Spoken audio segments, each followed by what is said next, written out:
Committee की बात करेंगे।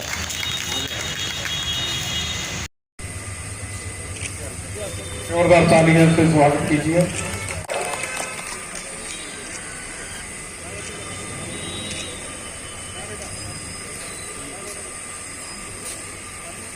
सरदार बलजीत सिंह जी वो स्वागत करेंगे श्री जयप्रकाश जी का। रंजीत सिंह जी का एक फूल भेंट करके स्वागत करें।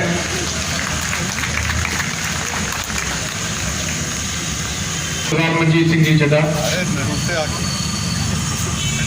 बीबी अमर,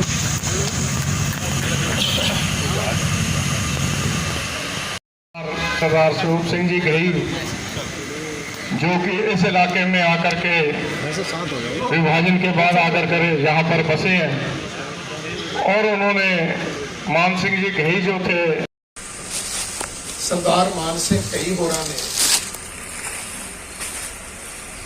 ये मेरा बूटा लाया जी मेरी दिल्ली से गुरुद्वारा प्रबंधक कमेटी में अपॉइंटमेंट हुई है, ये उन्होंने सिग्नेचर तो हुई। और तुसी हैरान होवोगे कि मैनू 6 महीने लिए प्रोबेशन पीरियड पर रखा गया। सीसगंज साहब हैड ग्रंथी और मेरी उम्र सी 27 साल, और मैनू नौकरी के रूल रेगूलेशन नहीं सी आते। जो थले क्लैरिकल स्टाफ सी उन्होंने चलाकी की कि कई साहब की कमेटी चली जाएगी और भाई साहब को कढ़ दिता जाएगा। उन्होंने जो प्रोबेशन पीरियड से वो 6 महीने एक्सटेंड करा लिया। मैं जो उन्होंने कमरे में गया एक दिन, तो उथे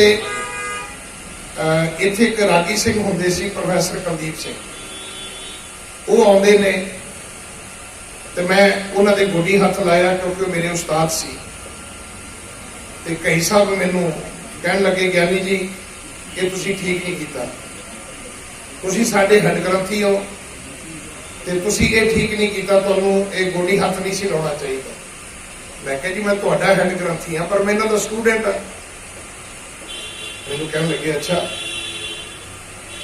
उस वेले आप उठ के गए, सरदार राम सिंह उदों सुपरिटेंडेंट होंदे सी रिकॉर्ड दे, उतों जाके मेरा पेपर फाइल चो कढ़ के लियाए और मेरी लैटर के मगर एक वाइट पेपर पेस्ट किया जो अभी भी मेरी फाइल में लगा हुआ, जिहदे ते वो एक्सटेंड किया सी मेरा प्रोबेशन पीरियड, उन्होंने बंद करके ग्लू ला के वो पिछे भी लिखा भी इन्हों अज ही रेगूलर किया जाता है।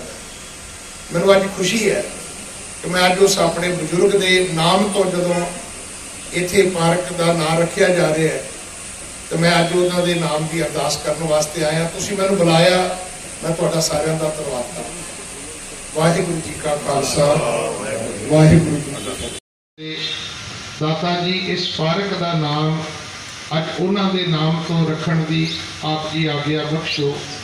सतगुरु परिवार नूं, भाई जोगा सिंह ट्रस्ट नूं इत्थों की सेवा संभाल करन दी आप जी ने बल शक्ति प्रदान करना, सरबत का भला करना, समूह इलाका निवासियों विच परस्पर प्यार, इतबार, सत्कार, बख्शिश करना।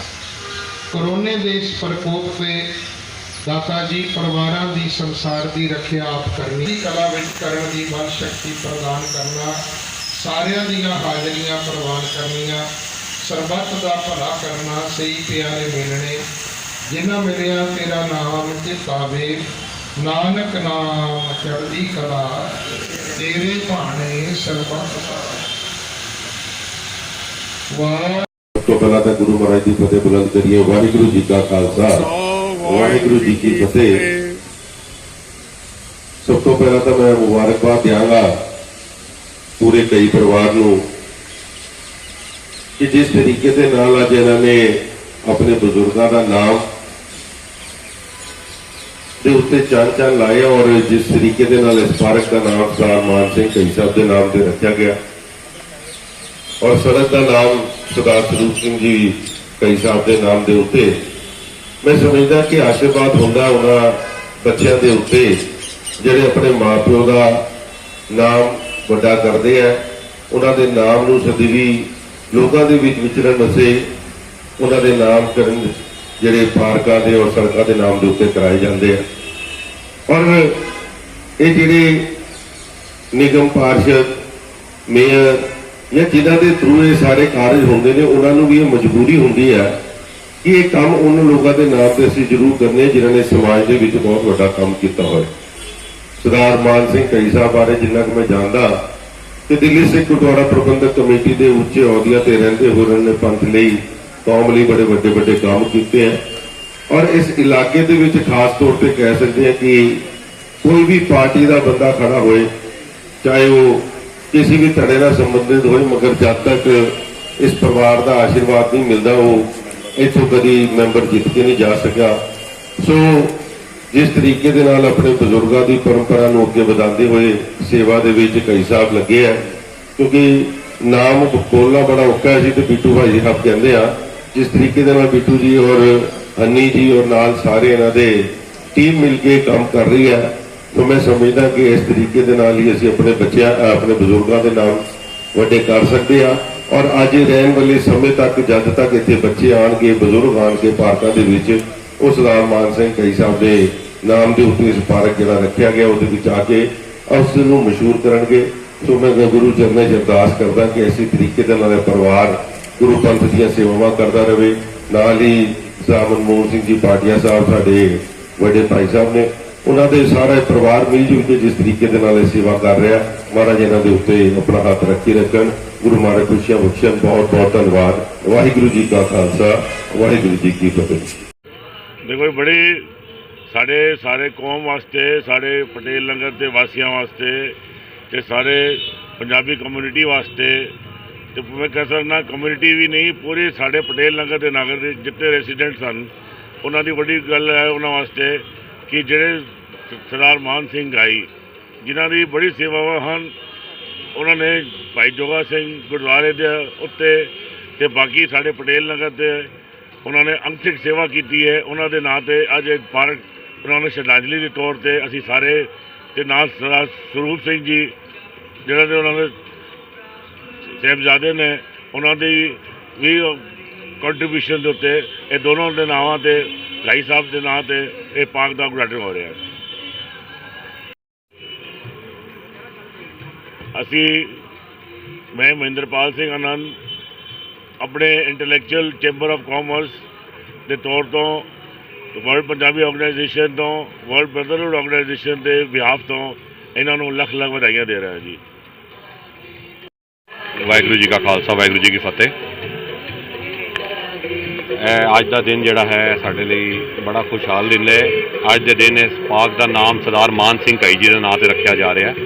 सरदार मान सिंह कई जी ने अपना जीवन बड़ा अच्छा बतीत किया और उन्होंने सारी जिंदगी अपनी देश कौम की सेवा लई समर्पित रहे हैं। वो लोग सब तो पहले उन्होंने गुरुद्वारा भाई जोगा सिंह ईश पटेल नगर सेवा की लगभग 40 तो 45 साल। भाई जोगा सिंह फैज़ रोड स्कूल बनवाया जिसके अंदर बच्चे बच्चियां वास्ते विद्या का दान अते पटेल नगर भाई जोगा सिंह स्कूल भी स्थापित किया। वो भाई जोगा सिंह ट्रस्ट के ट्रस्टी भी रहे हैं। ये अज के दिन जी देखो असी सारा पेंट ब्यूटिफिकेशन है सारी की है, प्लांटेशन की है। इत्थे कई तरीके के पौधे भी लगाए ने ते ट्रीज भी लगे ने पेड़ वगैरह लगाए ने ते उन्होंने अपना सारा जीवन उसी तरह असी चाहांगे कि उन्होंने नाम से पार्क होया असी इसका रख रखाव भी करांगे अते नाल ही इहदे पार्क की मेनटेनेंस वगैरह भी सारी देख रेख करके अच्छे तो अच्छा बढ़ावांगे जी। असी सारे उपराले कर रहे हैं। इस टाइम दास गुरुद्वारा मोती पहाड़ी के प्रधान की सेवा निभा रहा है, गुरुद्वारा भाई जोगा सिंह सकत्तर की सेवा निभा रहा है, स्कूलों की सेवा निभा रहा। मैं market association east Patel Nagar का इस टाइम के वाइस प्रेजिडेंट भी हाँ जी। ਅਤੇ ਉਹਨਾਂ ਦੇ 3 ਪੁੱਤਰ ਸੀ और 3 ਪੁੱਤਰ ਹਨ ਤੇ ਇੱਕ ਪੁੱਤਰ ਦੀ ਅਕਾਲ ਚਲਾਣਾ ਕਰਕੇ ਉਹ ਲੰਡਨ ਹੁੰਦੇ ਸੀ। ਦੂਜੇ ਵਾਲੇ ਵੀ ਲੰਡਨ ਨੇ ਉਹ ਉੱਥੇ ਗੁਰਦੁਆਰਾ ਸ਼ੈਫਰਡ ਬੁਸ਼ ਦੇ ਵੀ ਪ੍ਰੈਜ਼ੀਡੈਂਟ ਰਹੇ ਨੇ ਅਤੇ ਉੱਥੇ ਵੀ ਗੁਰਦੁਆਰਿਆਂ ਵਿੱਚ ਸੇਵ ਸੰਭਾਲ ਵਗੈਰਾ ਕਾਫੀ ਉਹਨਾਂ ਨਾਲ ਕਰ ਰਹੇ ਨੇ। ਤੇ ਤੀਸਰੇ ਪੁੱਤਰ ਜੇ ਹੈਗੇ ਉਹ ਇੱਥੇ ਹੀ ਨੇ ਪਟੇਲ ਨਗਰ ਹੀ ਹੁੰਦੇ ਨੇ ਤੇ ਮੈਂ ਉਹਨਾਂ ਦਾ ਪੋਤਰਾ ਜੀ, ਉਹਨਾਂ ਦਾ ਪੁੱਤਰ ਹੈਗਾ कि आज ईस्ट पटेल नगर में सरदार मान सिंह घई पार्क और सरदार स्वरूप सिंह घई मार्ग के नाम से आज नामकरण किया जा रहा है। घई परिवार का इस क्षेत्र को बहुत बड़ा योगदान है। इस क्षेत्र को जोड़ने में उनका महत्वपूर्ण योगदान है। यहाँ के सभी धार्मिक सामाजिक संगठनों में उनकी महत्वपूर्ण भूमिका थी और कभी भी जब क्षेत्र आगे बढ़ता है तो उसमें सभी लोगों का समर्पण होता है। तो आज नगर निगम ने उनको नामकरण करके श्रद्धांजलि दी है और उनके द्वारा बताए गए सभी अच्छे काम आज हमें याद आ गए। वो हमारे को संस्कार का काम करेंगे। ऐसे क्षेत्र में जितने भी पुराने लोग हैं जो हमारे माननीय सम्मानीय, उनके नाम से अगर पार्क का नामकरण होता है, रोड का नामकरण होता है तो ये अच्छा कदम है। तो लेकिन जिसे आज नाम जारी किया जा रहा है, आप कैसे समझते हैं, कैसे खुशी महसूस होती है? खुशी तो बताने से थोड़ी होती है। आप देखो पूरा पार्क भरा हुआ है, 2 घंटे 2.5 घंटे से कार्यक्रम चल रहा है और जिस प्रकार जिस उत्साह से जोश से सब लोग शामिल है, सभी वर्ग सभी धर्म के लोग यहाँ हैं और जितनी संख्या में पुरुष है उतनी संख्या में महिलाएं हैं। इसका मतलब घई परिवार का इस क्षेत्र में बहुत बड़ा असर है और जो असर होता है वो काम करने से होता है। तो उनका त्याग, समर्पण और सबको जोड़ने का जो भाव था आज वो प्रदर्शित हो रहा है। आदरणीय रमेश जी और इनके अन्य पदाधिकारियों की मेहनत के द्वारा इसको जोड़ लगाते हैं, परंतु बाद में उनकी संभाल नहीं करते हैं। मैं अपने एरिया की बात करता हूँ, मैं नरेला में रहता हूँ। हर साल पर्यावरण के आज आप देख रहे हो सब लोग एक दूसरे की तरफ को अनुपम तान के बैठे हुए हैं।